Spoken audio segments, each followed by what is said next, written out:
Oh, what do we have here?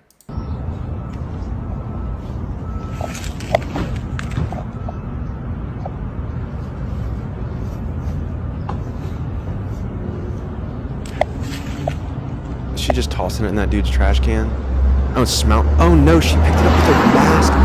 Oh, yo! Oh, she picked up her dog's poop with her mask and then put it back on her face. I'm so sick and tired of the webs they spin. Got everyone divided with the lies they spin. Have to watch always. What's up, Breakdown Gang? It's your boy JD Break here. I am back with another segment of news for blue-collar, working-class people. I'm so happy to be able to be here today. It's Friday. We're going to do a recap of what's been going on this week. There's so much going on with the war, with the economy, with people just being straight crazy up in this piece. Have you guys seen the videos on Twitter and stuff? We're going to spend some time doing that. But first, before we get into it, I just want to ask you guys, please like, subscribe, share the video, get this thing out there. I'm really trying to push, not only my music, but also this awareness that I'm trying to bring. I'm trying to give a voice to people. You hear Ben Shapiro, you hear Steven Crowder, you hear all of these people, Tim Pool and all that, and they're great. They're also millionaires. And a lot of the stock market stuff, a lot of the economic stuff, it hurts them, but they're not worrying about feeding their families. You feel me? So where's our voice? That's what I'm trying to do. So let's get into this. So Fauci's back in the news. Here we go. Fauci just came out with this. We've all heard for the past 3 years or so, people using like draconian measures, calling the measures the governments have been taking draconian. So let's look up the definition of draconian: of laws or their application, excessively harsh and severe. The Nazis destroyed the independence of the press by a series of draconian laws. Okay, so that's literally the definition on Google that pops up. All right, so now let's listen to Fauci and see what he has to say about the response to COVID. When you have a divisiveness in society where every time you say something, you have X number of people with social media immediately looking to attack it, Okay, so let's see why that is, first of all. I remember when all this first happened, I was very skeptical. When they were saying it came from eating a bat or something, but that it was natural, and then later on, it starts to get found out that it was made in a lab, and then they say, no, it wasn't, and then they admit maybe it was. Now I'm hearing that it was actually created here in the U.S. and not even over in China. Who knows? I'm just saying, anyway, let's keep going. adds to the understandable confusion when you're dealing with an evolving outbreak. There was no confusion. So what you were saying, there was no confusion for me. Specific to your question, of course, when you make recommendations, if the primary goal, when you're dealing with a situation where the hospitals were being overrun in New York, intensive care units were being put in hallways, you have to do something that's rather draconian. And sometimes when you do draconian things, it has collateral negative consequences. What? Just like when you shut things down, even temporarily, it does have deleterious consequences on the economy, on the school children. You know that. But you have to make a balance. When you're dealing with, we know the only way to stop something cold in its tracks is to try and shut things down. Okay. If you shut things down just for the sake of it, that's bad. But if you do it with the purpose of being able to regroup so that you can then open up in a more safe way, that's the best way to do it. Okay, so I'm going to recommend a book right now before I talk about this. It's The Great Reset and the War for the World by Alex Jones. Now, no matter what you've heard about him, you should definitely get your hands on this book. Once you understand what's going on out there, you see everything from a big picture. You can start to connect the dots. When you understand the globalist agenda, when you hear Bill Gates and certain people talk about depopulation and about the population of the planet getting to be too much, and then you see the measures that are being taken by lawmakers, by politicians, and people who run the countries, it all starts to make sense. So I'm not saying that it was created for a purpose of depopulation, but when you look at the agenda, you see that, and then you see the solution being this thing that's pushed through the FDA, and it's pushed through all this without any testing. And then it's like, well, okay, so maybe soft kill first time, maybe the second time it's another soft kill. With the famine and the drought and everything, it's all these different measures to control population and bring us into a fascistic, communistic state. It's just so clear. It's so clear, especially when you know the Bible and you know biblical prophecy. Then it really, really becomes clear. So anyway, things are still coming out. Things about the jab are going to be coming out. All these deaths. I don't even want to talk. You guys know what's going on. There's all of these unexplained deaths. Young people, they're telling young people that it's normal for young, healthy people to just drop dead of heart attacks. It's getting really, really wild. And I don't know too many people. I don't know what the line is on what I can say and what I can't say. I don't have a lot of views on these videos, so I probably haven't been flagged yet. But I'm telling you guys right now, if you're able to look at it from like a helicopter view, you can see. It's funny. It's like you can literally pull up all the different videos of Fauci talking all throughout this whole thing. And how contradictory these statements are a year later as opposed to, a year ago or whatever. It's nuts. It's nuts. Anyway, guys, I just want to tell you that we all know the devastation that the lockdowns had on the economy, on the children, on people's mental health. We see people going crazy. And I think that's a good time to start doing reaction time. So I've talked about this page before. It's called Clown World, and basically, let me exit out of that. Basically, it's just different videos and different posts of how crazy the world's gone and the fact that we actually live in a clown world. And so let's just check some stuff out. Here we go. What's this?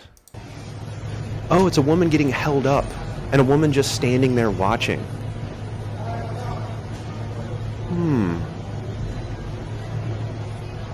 What? Yo, he's like, give me everything in your purse. Look at her. She's just like fumbling through her purse. Like, yo.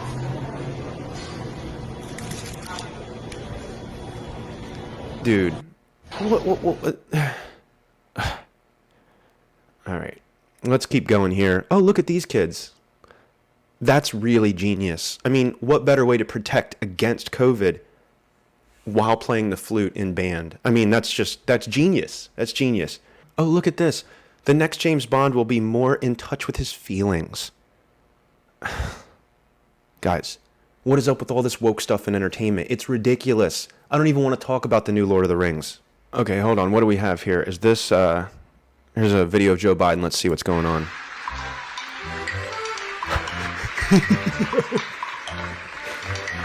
Our fearless leader of the most powerful country in the world. Wow. Mr. President, thank you. At the end of such a momentous event, the word thank you seems kind of inadequate, but for all the millions whose lives will be saved, for the communities where life will be transformed, thank you. So thank you, President Biden, for your What was that? Do you think that world leaders don't see this stuff? Do you think that when he flies around the world and talks to presidents and talks to world leaders that they don't know that this is going on? It's literally, it's definitely a clown world up in this piece. Man and Wolf, former model to marry her dog after giving up on men following 220 failed dates. Isn't that precious? That's just precious. Oh, look at this guy swimming with a mask on. That's just genius. Why didn't I think of that? It's definitely going to protect you from COVID, dude. Wow. Oh, what do we have here?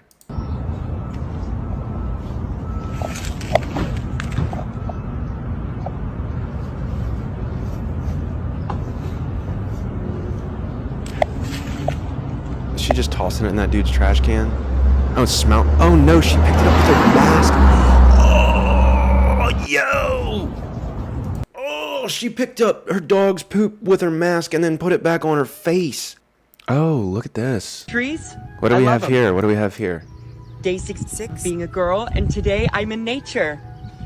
Trees? I love them. Water, lakes? I love them. Oh my. Heels? They're my hiking heels. I love them. Okay, come on. Yo. Bridges? Love them. Love them. Love Coconut them. water? Love it. Not an ad. Love it. Wind turbine? Love it. Oh Wood my. meadows. Love them.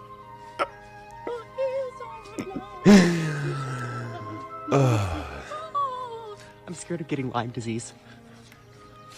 Dude. Love ya. Oh my. Dude, I don't even know what to say. This is ridiculous, yo. Did you see that? There's a dragon. Oh my god. Never again. Get me out of here. Love ya. That's it. That's it. The world is going completely crazy. The world is going completely nuts. Okay, well, that was reaction time. All right, so in other news, we've got this heartbeat thing. I saw a video on Twitter the other day with an actual baby's heartbeat. And so Stacy Abrams has some stuff to say about the 6-week-old baby's heartbeat. Let's see what she's got going on here. All right, no such thing as a heartbeat at 6 weeks, Stacy Abrams declares. The contradictions are obvious if you actually, look, said one doctor refuting the gubernatorial hopeful. Okay, hold on. Let's see. So here's a video of her, what she says. Here we go. There is no such thing as a heartbeat at 6 weeks. It is a manufactured sound designed to convince people that men have the right to take control of a woman's body away from her. The heartbeat is a manufactured sound created by men so that they can have control over women's bodies. Abrams appeared to refer to Georgia's current anti-abortion bill, Living Infants and Fairness Equality Act. Originally introduced and passed in 2019, though the bill was subsequently overturned in 2020, the decision was revealed this year after the Supreme Court overturned 1973's Roe v. Wade ruling. Georgia's Life Act seeks to protect unborn babies once a heartbeat is detected around 6 weeks of gestation. An unborn child has the physical structures necessary to experience pain, the bill's text reads. There is evidence that by 20 weeks gestation, unborn children seek to evade certain stimuli in a manner which an infant or an adult would be interpreted to be a response to pain. So, that speaks for itself, right? Here we go. Let's go down here. The Nonprofit Institute further states other features of an unborn baby at 6 weeks. Let's read them. The heart is actively beating at 6 weeks. Between conception and birth, the baby's heart will beat approximately 54 million times. The baby's average heart rate is 98 BPM. This will rise to 175 BPM by 9-week gestation. The presence of a heartbeat at 6 to 8 weeks gestation correlates with a live birth rate of 98% in normal pregnancies without intervention.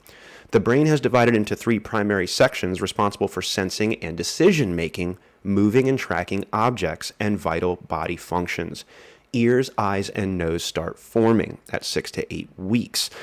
Through the embryology of this, but I hated embryology, note that by 5 weeks the fetal heart has 4 chambers, an aortic tract, and contracts. So that's the heart right there of a 6-week-old baby, right? Here is a, let's see, I think this is a, where's the sound? Fetal pulse showing cardiac pulsations, yolk sac. 5 weeks and 4 days of pregnancy. Wow. Yeah, that's wild. Okay. Pretty crazy stuff. It's just apparent, like, science keeps coming out with new ways to show people that these are little human beings inside their bodies. And the left is just intent on not being able to accept it. It's like, it's amazing the study they did about people changing their minds and about doubling down. And like 80% of people, when presented with actual factual information, don't have it in them to say, I was wrong. I've got to turn my opinion this way. It's a fact. It's a fact. And I think we can all look around and see that's the case. Anyway, let's get into the big stuff here. I'm going for the war and the economy because I think the war in Russia and all of those things with the energy stuff over in Europe it's going to have an effect on the whole world. We can see it. I follow this couple. They have a channel called Redacted. They do excellent news, a lot of world news, a lot of stuff that you would never hear, even people like on the Daily Wire talking about. All right, so here is a video here's a little snip of one of their shows. I think this was yesterday, and it's talking about the economy. So let's check it out. Here, let's play this. All right. Well, just before we went to air, Fed Chair Jerome Powell took to the microphone and announced what we expected him to announce is a 0.75% interest rate hike. That's 75 basis points. Feels like years ago that the rate was at 0, but it was just less than a year ago. No, now this is the third straight time that this is a 75% basis points increase this year. This year in 2022. And there are 2 more meetings left. Oh, great. And it is expected that it will jump by 0.75 both times. Both times. So that leaves us with a much higher interest rate. And the Fed chair took questions from reporters about, okay, do you think this is going to help? How much longer should we tell people to hold on? What do you think? So basically, the economy, the world economy is crumbling. The likes of which we've never seen or experienced before with the way that the world works today. And the press and the media are doing everything that they can to tell you that it's not happening, right? It's not happening. Their estimates are that by making these 2 big leaps by the end of the year, well, 3 more, 1 this week and then 2 more, that by 2023, we will be at a 3% interest rate rather than the 8% interest rate that we've got. So it begs the question, why is the White House acting like there's no inflation when the Federal Reserve is pulling their hair out to deal with inflation? Right, taking emergency measures basically to deal with inflation. Yeah. Because it's bad politics. You know, you're heading into an election cycle and President Biden is, hoping that he won't get walloped in the midterm elections. It really is, I'm sorry. It's funny. Think about where we were with Donald Trump as president. We were completely energy independent. We had a booming economy. We had more employed black people and minorities than ever in history. More black business owners opening businesses. We had world leaders respecting us. I mean, which area do you want to talk about on what it was like just like 3 or 4 short years ago? It's insane what's happened in 2 years, in 18 months basically of Biden's presidency. Hard to believe that we are only like just about halfway through the Biden presidency. There the it is, Biden right there. First-term presidency. Wow. Like we haven't even had midterms yet to deal with. Can you imagine? Like oh my God, we still have a month. Why would we put our faith in an organization like the Federal Reserve that has devalued the dollar since the 70s down, 80% by now or something like that? And we keep putting our faith that they're going to fix this? Right. They just put Band-Aids on it every time. Yeah. And they are unelected, but... It seems like the Fed and the government are just run by complete narcissists. And I know this because I am currently dealing with a personal experience that has to do with a narcissist and someone who tries to control everybody else's lives. And it's hard to wrap your head around a person who literally just wants to do something or make a decision because they want power, and money is power and all that, but it's really all about control and power. It's wild, man. It's wild, these people. 19 out of 19 voted for this interest rate. They have not had a unanimous vote this year when they have been increasing rates, mostly because those of them on the board feel that either the rates have been too aggressive or not aggressive enough. But they unanimously agree that rates have to jump from 0. And now how much we jump, how much we leap is, I guess, debatable. But they feel like this is aggressive and is necessary. The stock market seems to agree with them. The stock market is up. And the stock market was up on this news. It was interesting because last time there was an... I love this couple, and they do a great job on their show. She is a little bit ditzy at times, and she also seems to, like, a lot of times she says stuff before she knows the latest things. I don't think... Increase. The stock market was up on the news that there would be an increase and then down on the actual increase. Well, I don't know what charts you were looking at because literally here, let's put the markets chart up here on the screen. This is what happened right after Powell's announcement, the Dow at 2 p.m. when he spoke. So it plummeted significantly this afternoon. And then by the end of the day, it's up.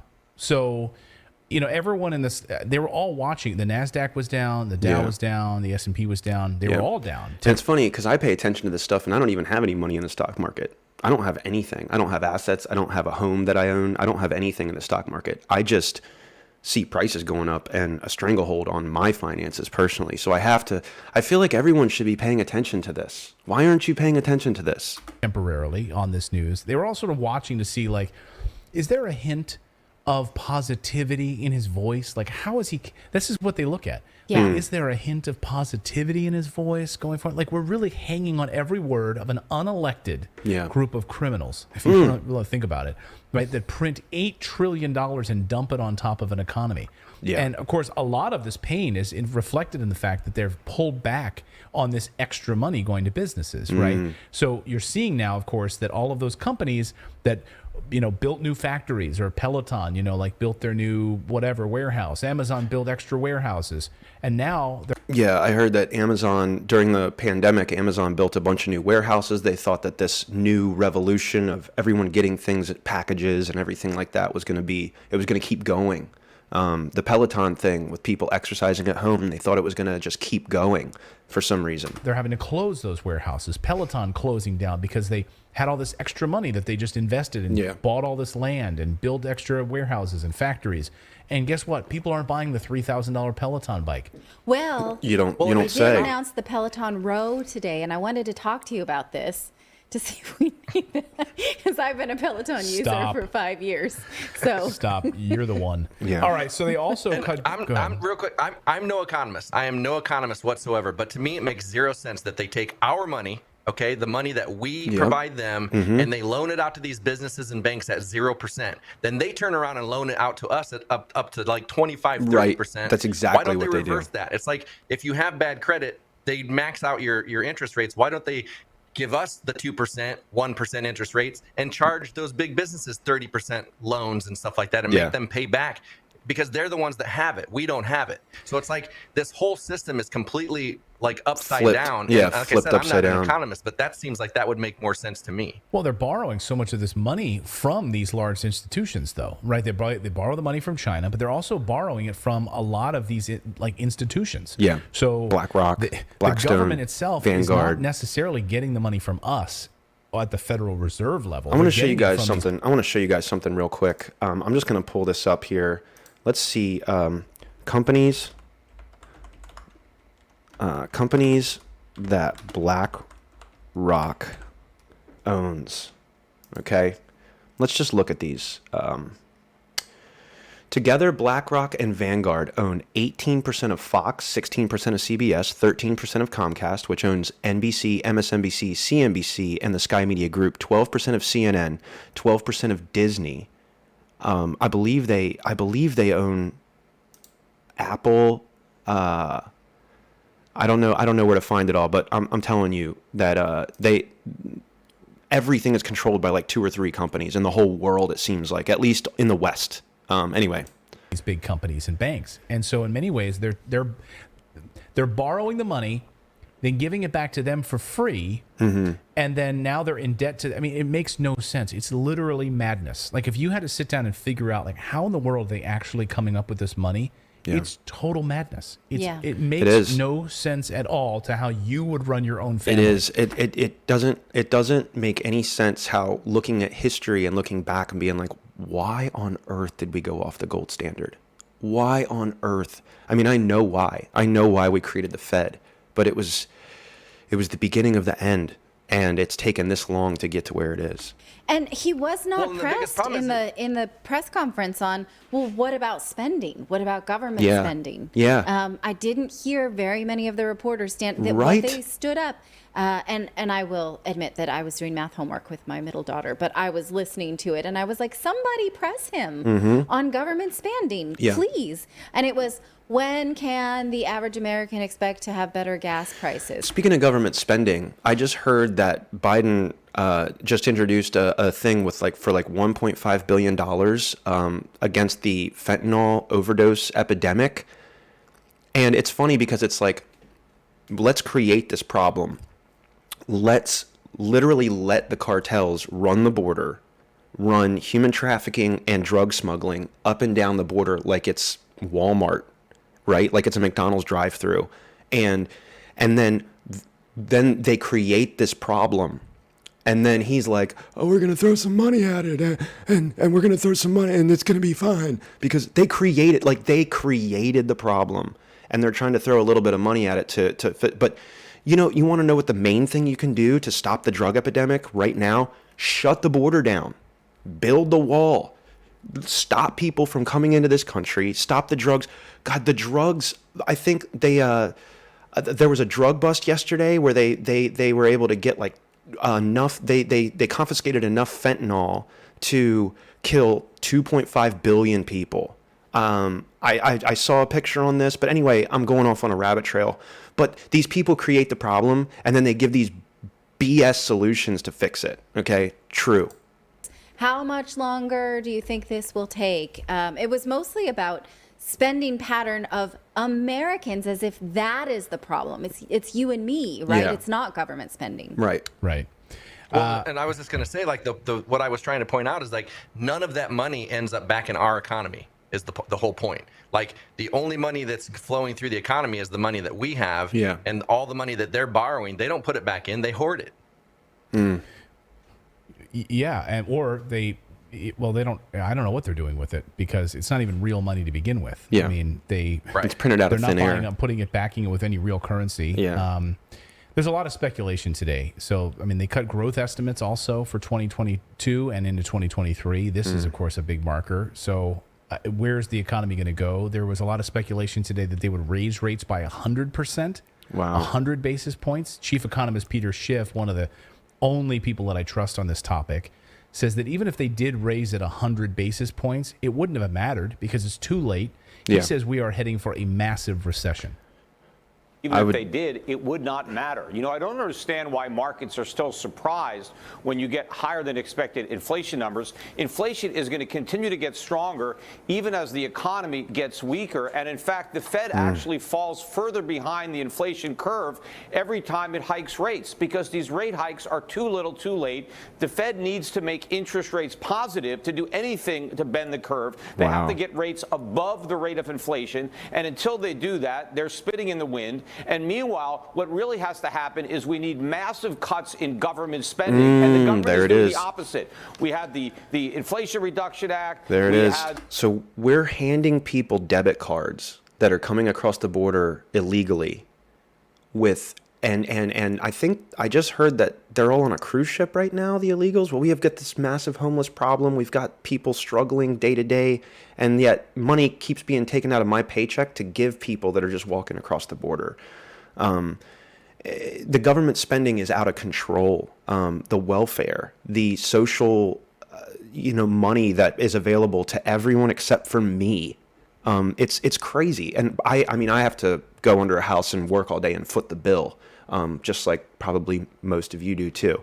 It's wild. The CHIPS Act, we have forgiving student loans. All of this is additional spending, which is the worst thing you want to do when you have an inflation problem. Biden was expected to announce a $2.9 billion fund aimed at mitigating global food insecurity, in part driven by a 7-month Ukrainian conflict. Now it looks like the printing of the money is going to be much, much higher. He announced this today that, no, forget that number. We're just going to keep printing money. Keep printing money. Listen. We're also taking down the food crisis head on.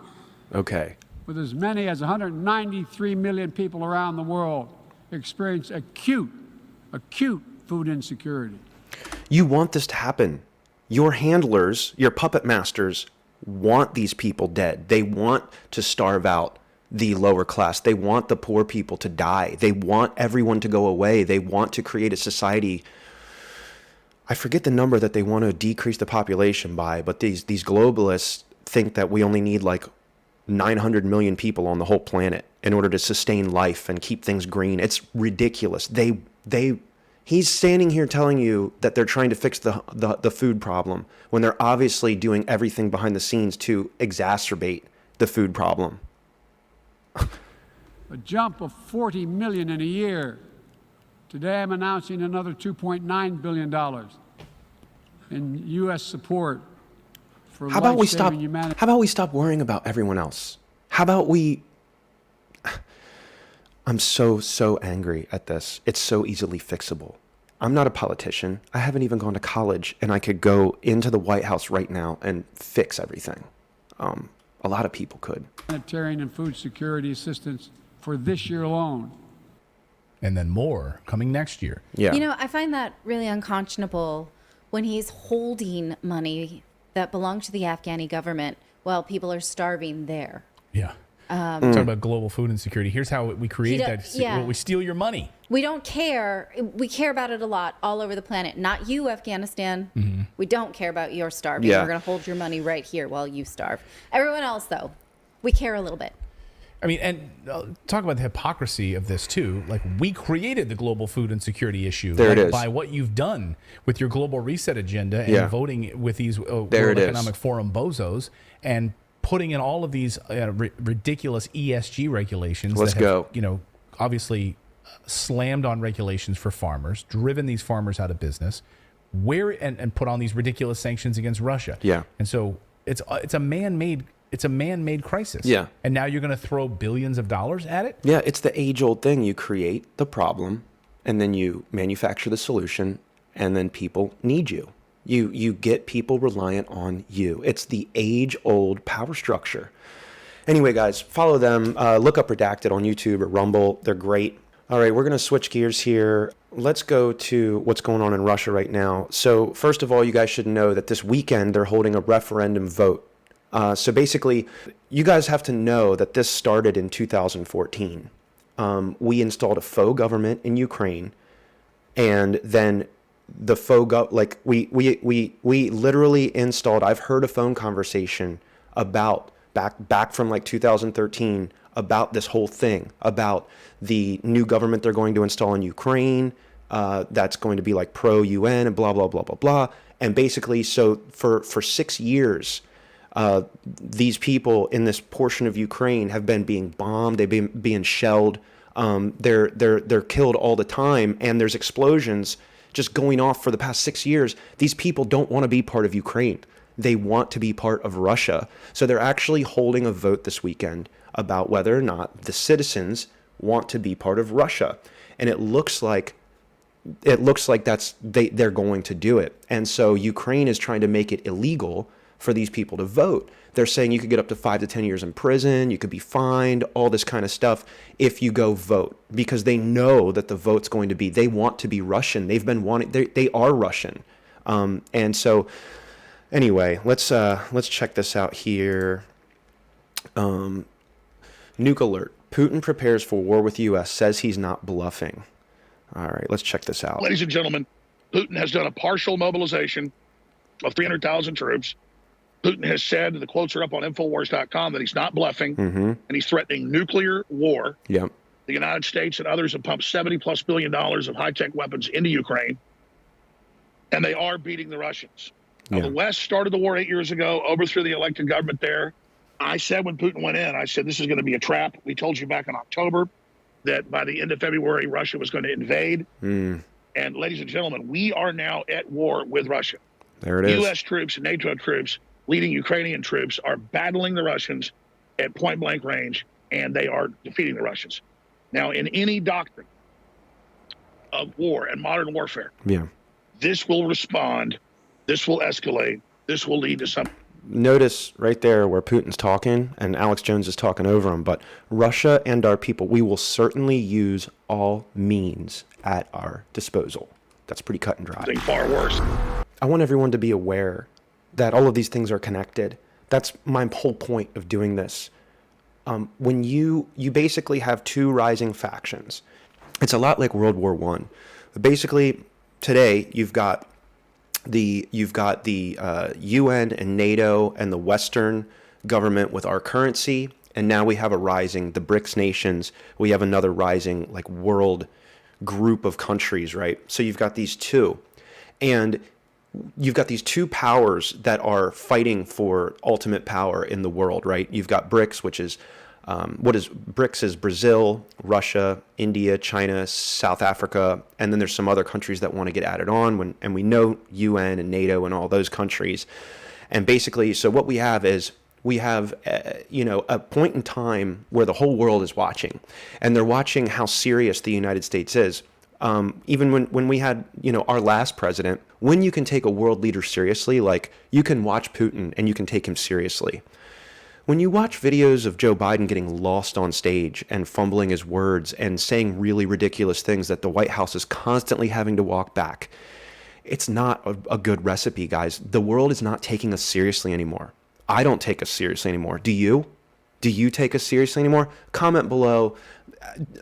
Are we a serious country anymore? Is this just insane now? I think so. Another thing that we see going on in our own backyards is the crime running rampant, right? I mean, we watched that video earlier of that guy just taking that woman's purse or whatever. I know that kind of stuff has happened throughout history, but it's getting really, really crazy. These Soros-appointed DAs in all of these cities are letting these criminals out, giving them a slap on the wrist and letting them out. And it's another part of the controlled chaos, guys. It's another part of letting crime run rampant, taking the good people's guns away, and then everybody needs the government. Everyone needs their help. That's the whole idea. Important to remember that the Second Amendment was drafted because we needed to be able to protect ourselves against a tyrannical government. That is why it's there. And a lot of people don't like to talk about that very much. So we're going to get into this story here. Let me see if I can. Yeah, we're going to get into this story right here. Sex fiend gets sweet deal from Manhattan DA, brag on teen rape charge, then attacks 5 others. Okay, so a man accused of raping his teenage relative secured a sweetheart plea deal from Manhattan District Attorney Alvin Bragg, and then went on to allegedly sexually terrorize 5 people in the Bronx just a month later. Justin Washington, 25, was promised a plum 30-day jail sentence, along with 5 years of probation, after he agreed in August to plead down to a charge of coercion in his Manhattan rape case. Just a week before he was to be sentenced Wednesday, Washington allegedly went on a sex crime spree, attacking 4 women and a man near the homeless shelter where he was living in the Bronx. After finding out about the September 15th arrest, prosecutors with the Manhattan District Attorney's Office say they were reconsidering the sentence recommended with the plea deal, which some cops said should never have been offered in the first place. So this is him. Justin Washington appears in Manhattan criminal court Wednesday afternoon after hearing on charges. Guys, what's going on? This dude rapes his teenage relative, and which should carry about 25 years in prison. He gets 30 days. Before his sentencing, he rapes 5 more people. And these are the kinds of people that are just getting let out. I mean, we've seen it over and over and over again. Okay, so check this out, y'all. If you haven't heard about this yet, man released after running over teen he deemed a Republican extremist. So this guy right here got in an argument with this kid right here about politics. 18-year-old, 40-some-year-old. He ended up getting in his car and chasing this kid down and running him over. A North Dakota man who admitted to running over and killing a teenager says he did it because he thought the teen was part of a Republican extremist group that was out to get him, according to court documents. Shannon Joseph Brandt, 41, was charged with 1 felony count of vehicular manslaughter and 1 count of leaving the scene of an accident in the death of an 18-year-old Kaylor Ellingson on September 18th. He was also charged with driving under the influence after he tested above the legal limit for alcohol. The incident took place in McHenry, North Dakota, which has a population of fewer than 40 people. According to a probable cause affidavit, Brandt told investigators he and the younger man had a verbal altercation about politics at a local street dance. Brandt indicated that the pedestrian called some people and Brandt feared they would come for him. Okay, Brandt admitted to state radio that he punched the pedestrian and that the pedestrian was part of a Republican extremist group. After Brandt allegedly ran down Ellingson, he left the scene and went home, but told police he later returned and called 911, telling the dispatcher that he struck the pedestrian because the pedestrian was threatening him. He then left again before the first responders arrived. Authorities said Ellingson was found lying in the street and was rushed to a hospital, but he later died of his injuries. His mother gave investigators a drastically different version of events. She said the teen had phoned at about 2:41 a.m. to ask if his parents knew Brandt, which they did. He then called again a short time later and stated that he or they were chasing him, and after that, she was unable to reach him. A GoFundMe set up to help Ellingson's family pay for funeral expenses described as a teen a wonderful and loving son, and said he was taken away too soon. Guys, if you don't see it yet, if you don't see the plan, the big plan, you're blind. Let he who has ears to hear, eyes to see, see. If you don't see the big picture, I don't know if there's much hope left for you. Hopefully, if you're listening to the sound of my voice right now, you do believe the big picture. And that's it. I mean, we've got PayPal, who is literally cutting off gays against groomers and won't let them process through PayPal, but they keep other pedo organizations on the site at the same time. It's a huge, huge thing. Guys, the world's going crazy. We need to be ready spiritually, physically, and mentally. I'm telling you right now, start getting some beans, start getting some rice, start getting some canned meat, start getting some water purification stuff going on. It's about to go down. It's really, really about to go down. The reason why I do this is because I want you all to understand the weight of the situation. I want to open everybody's eyes up to what's going on. We got Tom McDonald out here making songs, but all these commentators talking about these different talking points, but I don't see anybody really connecting the dots except for guys like Alex Jones. So anyway, y'all, that's it for today. Be safe out there. Keep your eyes and your ears open to what's going on. Pay attention to some biblical prophecy. Hope for Our World is a great YouTube channel that kind of ties in biblical prophecy with what's going on now. We've got the red heifers in Israel. We've got the new temple being built in Israel. I mean, it's all really going down. So stay safe. Take care of your families. Understand what's really important out there. It's not necessarily how much money you can make. It's not necessarily what you have and all that. It's really, really is about relationships. And I see too many people today that are still so worried about the fake plastic things in life that they're getting ready to get hit really hard with a reality check. Anyway, guys, I'll talk to y'all next week. I'll keep posting on socials. Follow me, like and subscribe to the channel. Follow me on my socials. You can find me, James Darley, JD Break, whatever. I've got music on Spotify and Apple Music. I've even got this podcast on there too. So check me out. Get in touch. I want to start doing some interviews. So if anybody has anything they want to talk about, hit me up. I would love to talk. And y'all have a good weekend. Much love. Peace.